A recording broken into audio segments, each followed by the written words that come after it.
দেবো কি স্বামী?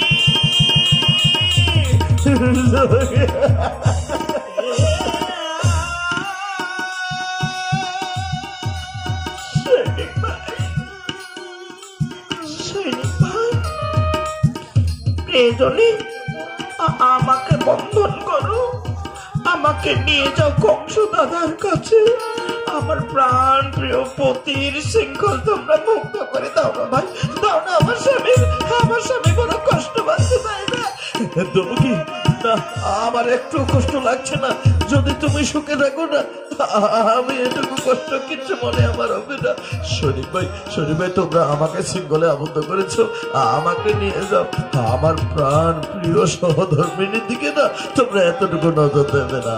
এই তোদের করজোরে মিনতি আর আমাদের বন্দি ধরো একই সমান। স্বামী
যত কান্না কাঁদবি মহারাজ কংসের কাছে গিয়ে কাঁদিস, আমাদের কাছে কেঁদে না। এই বসুদেব, আমাদের কাছে কেঁদে এতটুকু ফল আসবে না। হ্যাঁ স্বামী,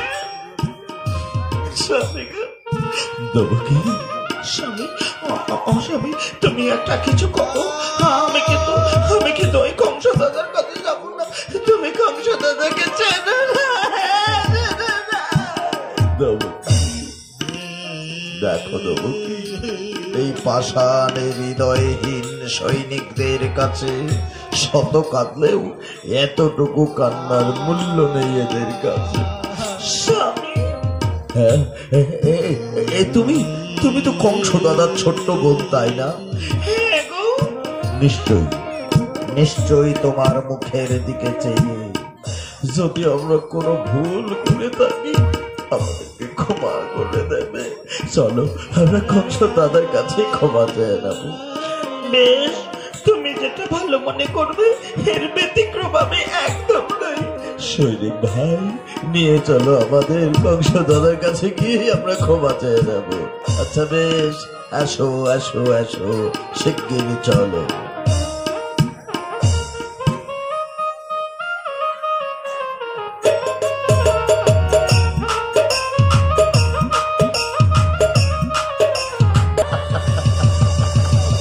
আরে হ্যাঁ, সেটাই ঘটবে যেটা আদৌ ঘটেনি। বোন বেঁচে থাকবে, কিন্তু বনের গর্ভে শত্রু সন্তান আসানোর মূল নায়ক ভগ্নিপতি বসুদেব ওয়ারে ধরাধামে বেঁচে থাকবে না। আর তবেই শত্রু বলতে ধরাধামে কংসের কেউ আসবে না। এখনো আসছে না কেন? কেন আসছে না ওই সত্য জন্মানোর মূল নায়ক বসুদেব? কখন আসবে আর কখন করব শিরচ্ছেদ?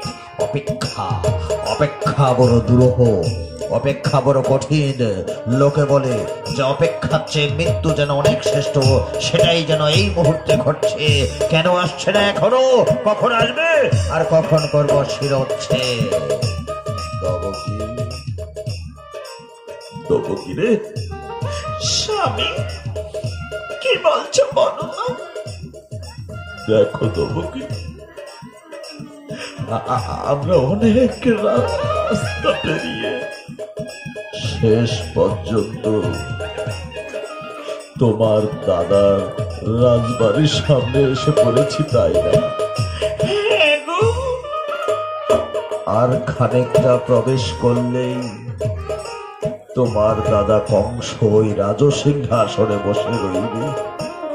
তোমাকে যা যা বলেছিলাম সবই মনে আছে তো দেবকী? হ্যাঁ গো স্বামী, আমার না সব কিছু মনে আছে। চলো চলো চলো। দাদা,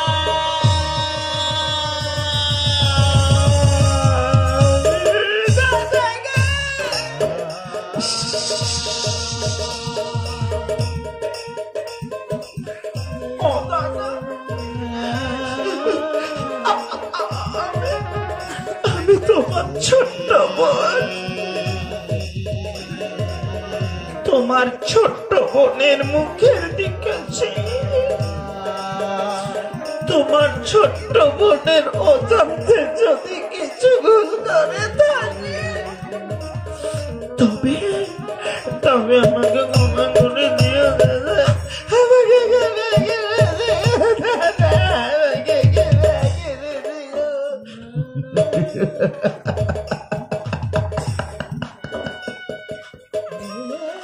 লক্ষ্মী বোন আমার, কোনো দোষ নেই তো, কোনো ভুল তুই করতে পারিস না, কিন্তু আমি দব্যবাণীতে শুনতে পাই যে তোর গর্ভের অষ্টম সন্তানই আমার কাল, তোর গর্ভের অষ্টম সন্তানই আমার মৃত্যুর কারণ।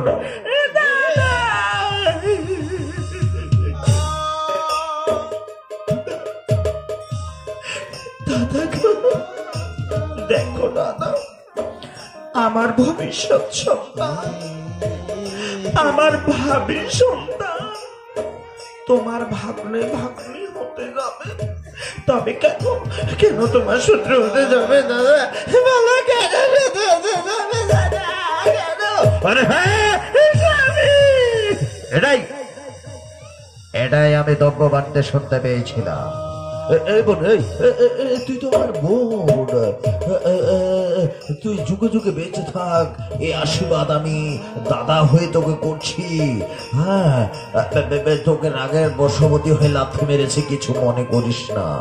তোর গর্ভের সন্তানই যখন আমার শত্রু, আর তোর গর্ভে শত্রু সন্তান আসানোর একমাত্র অবলম্বন বসুদেব। দাদা, হ্যাঁ, তুই বেঁচে থাকলেই বোনের গর্ভ থেকে সন্তান জন্মাবে। দাদা, কি বলছো তুমি? আর একটি একটি করে সন্তান জন্মাতে জন্মাতে শেষ পর্যন্ত অষ্টম গর্ভে সন্তানই জন্মাবে, আমার শত্রু সন্তানও জন্মাবে। দাদা, তাই মূলটাকে আমি ছেদন করে দিতে চাই। দাদা, কি বলছো তুমি? এক্ষুনি ও দেহ থেকে শির খারাপ করবো। ছাড় বলছি, ছাড় ছাড় ছাড়।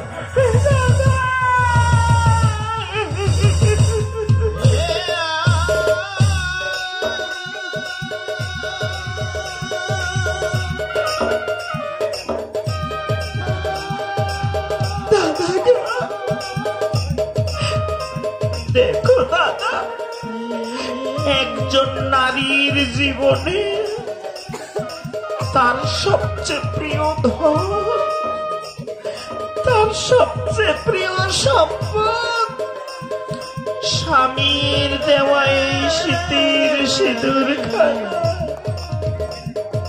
দাদা, ও দাদা, আজ তো আর আমার স্বামী বেঁচে থাকবে না, তাই না? তাহলে এই শীতের সিঁদুর খানার কি মূল্য থাকবে দাদা? এই হাতের শাখাগুলোর এগুলোর আর কি মূল্য থাকবে দাদা?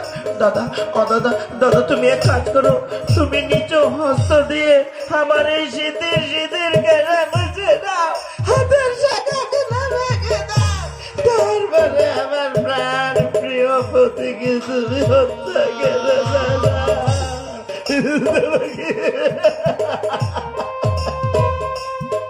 হ্যাঁ?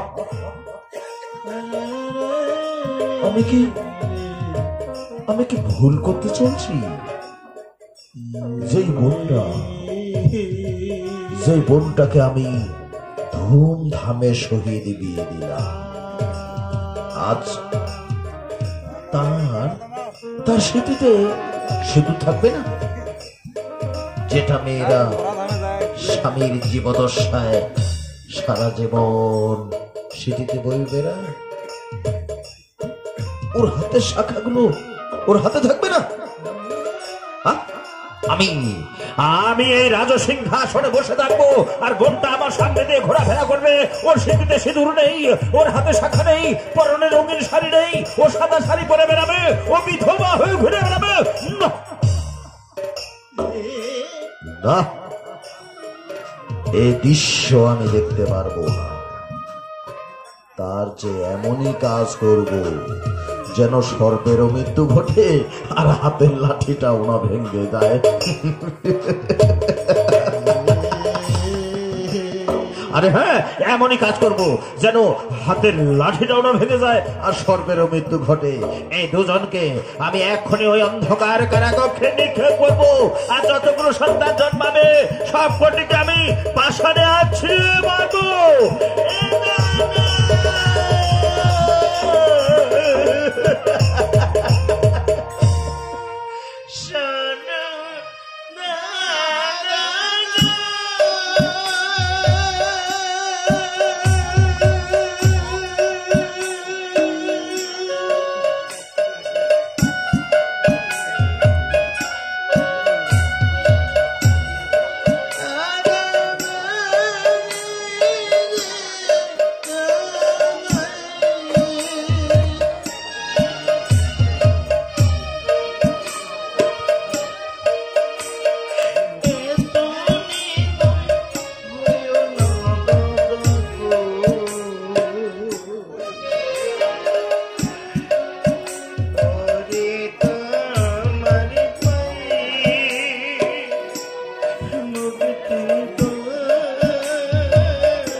দেখো দাদা, এই অধম বসুদের নিজের অজান্তে যদি তোমার কাছে কোনো ভুল করে থাকে আমাকে ক্ষমা করে দিও দাদা। আমি কিচ্ছু চাই না দাদা, শুধু তোমার কাছে আমি এটুকুই চাই, এই দুটো নববিবাহিত জীবনের আমি তোমার কাছে প্রাণ ভিক্ষা চাইছি দাদা। তুমি প্রাণ ভিক্ষা দাও আর একটিবার মুক্ত করে দাও আমাদের। আমরা এমন দূরান্তে চলে যাবো দাদা, কোনোদিন তোমার ছায়া তলেও আমরা আসবো না। এই বসে দেবে, তুই তো আমার বোনের অনুরোধে বেঁচে আছিস রে, নইলে এতক্ষণে তোকে আমি শিরচ্ছেদ করতাম। এই সৈনিকগণ, হ্যাঁ মহারাজ বলুন আমরা কি করতে পারি? এদের মায়া কান্না শুনে দেখে আমার কোনো ফল আসবে না। তোমরা এক্ষুনি আমার নির্দেশ নাও, নিয়ে যাও দুজনকে ওই কারাকক্ষে, সব বাতিগুলো বন্ধ করে দিয়ে অন্ধকারে রাখবে। যখনই কোনো সন্তান জন্ম নেবে তৎক্ষণাৎ আমাকে সংবাদটুকু জানাবে। দরজায় দ্বার রক্ষী হিসাবে তোমরা এই দুজন থাকবে, আর যদি কাজে খেলাপি হয় দুজনারই গদ্দান যাবে। মহারাজ আপনি শান্ত হন আর যান বিশ্রামাগারে, বাকি দায়িত্বগুলো আমাদের উপরেছে। বেশ, সে কোথায় রইল, চললাম বিশ্রামাগারে।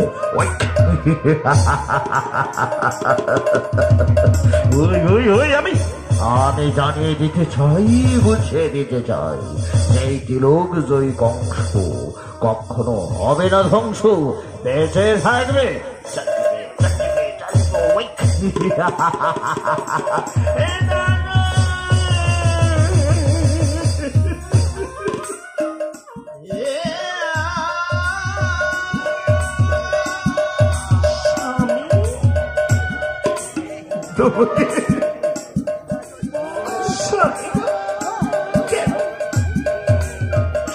কেন তুমি আমায় বিয়ে করতে গেলে মানা? কি বলছো তুমি? দেখো না, যেই সুন্দর মনের মানুষটির গলে আজ ফুলের মাল্য পরানোর কথা, শুধু শুধু আমাকে বিয়ে করেছ বলে, এই হতভাগীকে বিয়ে করেছ বলে এই সুন্দর মনের মানুষটির গলে হাত শৃঙ্খলের মালা ঝুলছে, তাই না?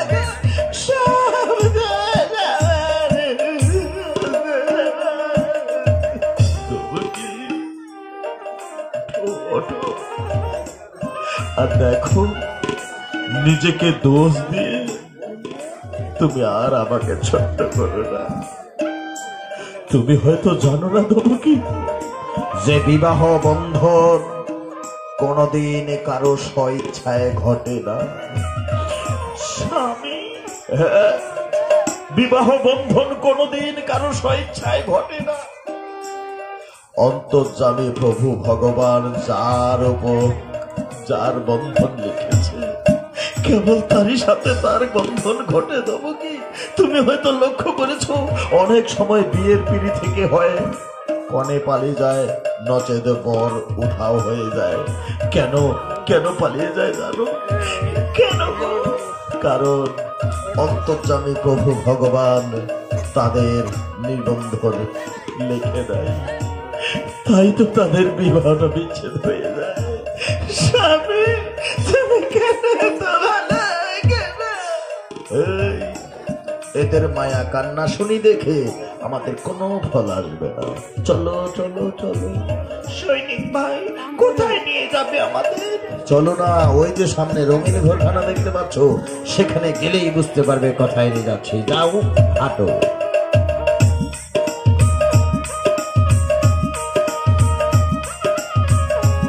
বুঝতে পারবে। শরীফ ভাই, কোথায় নিয়ে যাচ্ছ আমাদের? এই এক কথা বারবার বলবো তোদের? হ্যাঁ, চলো, আসো আসো আসো।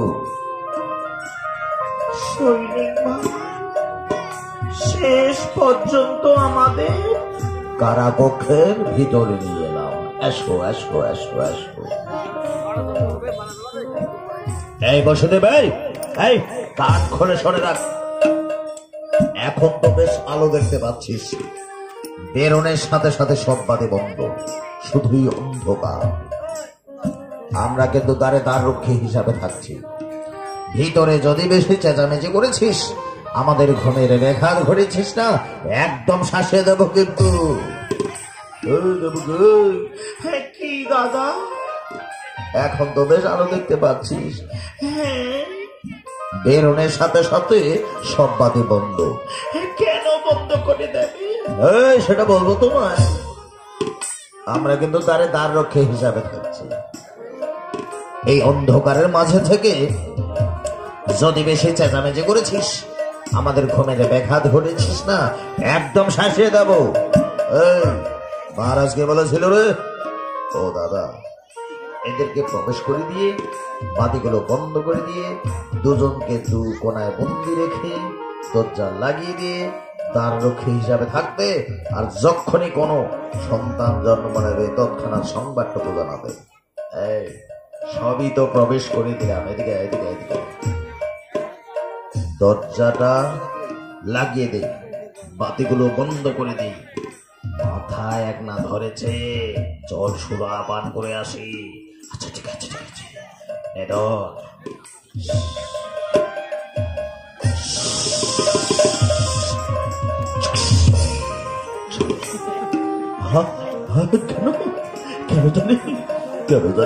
কেন জানি সবই এলোমেলো হয়ে এলো।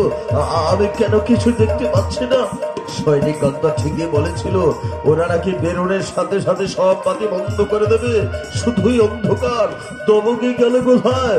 দেবকী!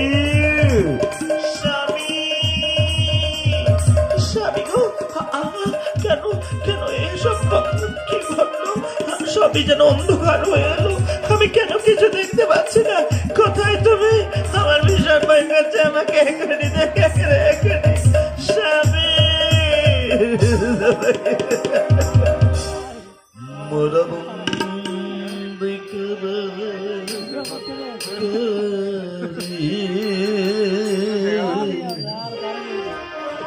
মোরা বন্দি করে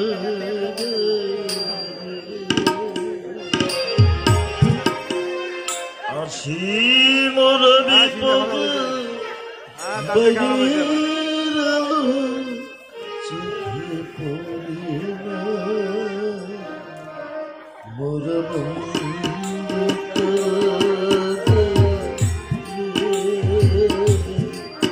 মোরা বন্দি করে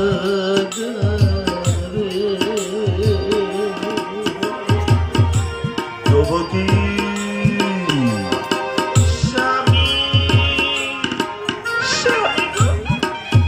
তুমি আমাকে এখনই দেখাবো, আমার ভীষণ ভয় করছে এই অন্ধকার কারা কক্ষ, তুই অন্ধকার যে আমি কেন জানি তোমায় কিচ্ছু দেখতে পাচ্ছি না, কিচ্ছু না। কোথায় তুমি, কোথায়?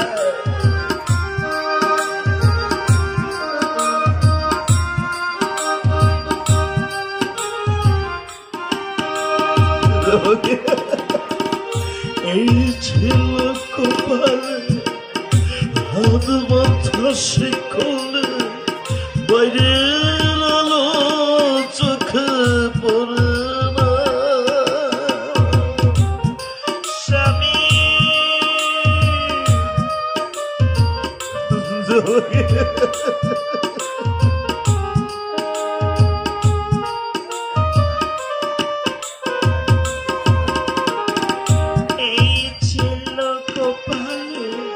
হাত বাঁধা শিখলে বাইরের আলো চোখে পড়ে না,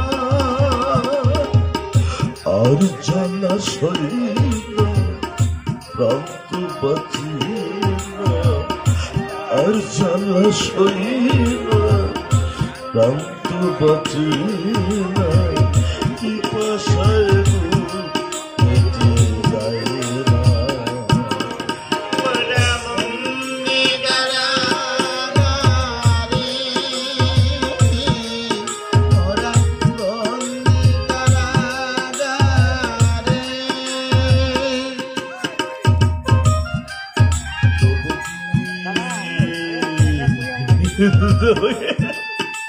স্বামী গো, স্বামী কোথায় তুমি? আমাকে একটুখানি দেখা করো, আমার ভীষণ ভয় করছে, এখনই দেখা করো।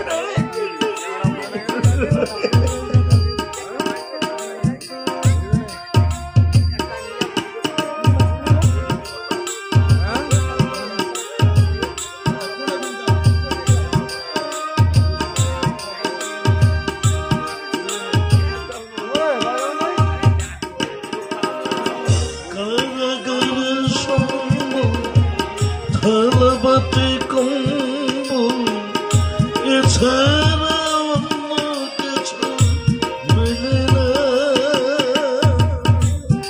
স্বামী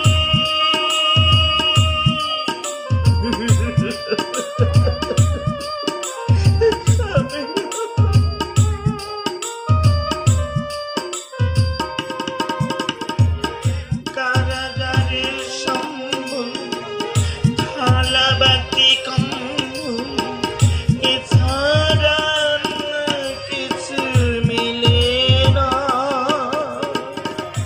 সকালার সন্ধ্যায় দুটি সকালার সন্ধ্যায় দুটি রুটি খেয়ে পেট ভরে না মোরা বন্দি কারাগারে,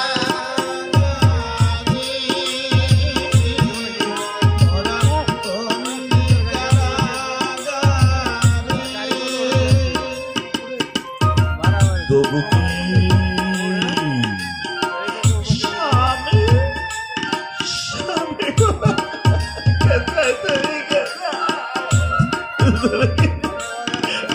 আমি আমি কেন জানি তোমার কণ্ঠস্বর শুনতে পাই, কিন্তু কেন জানি দেখতে পাচ্ছি না। এই কারা কক্ষে অন্ধকার যে।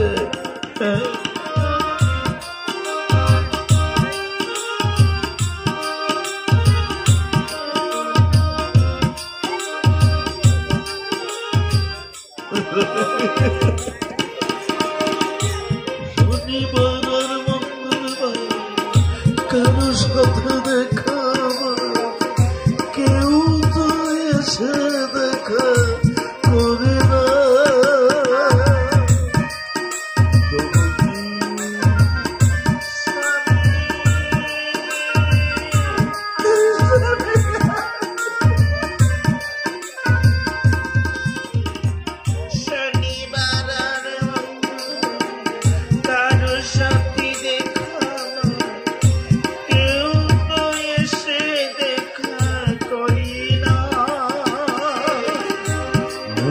দুঃখে দুঃখে কবে হব সুখী, মোরা দুঃখে দুঃখে কবে হব সুখী, তাও তো এসে কেউ বলে না।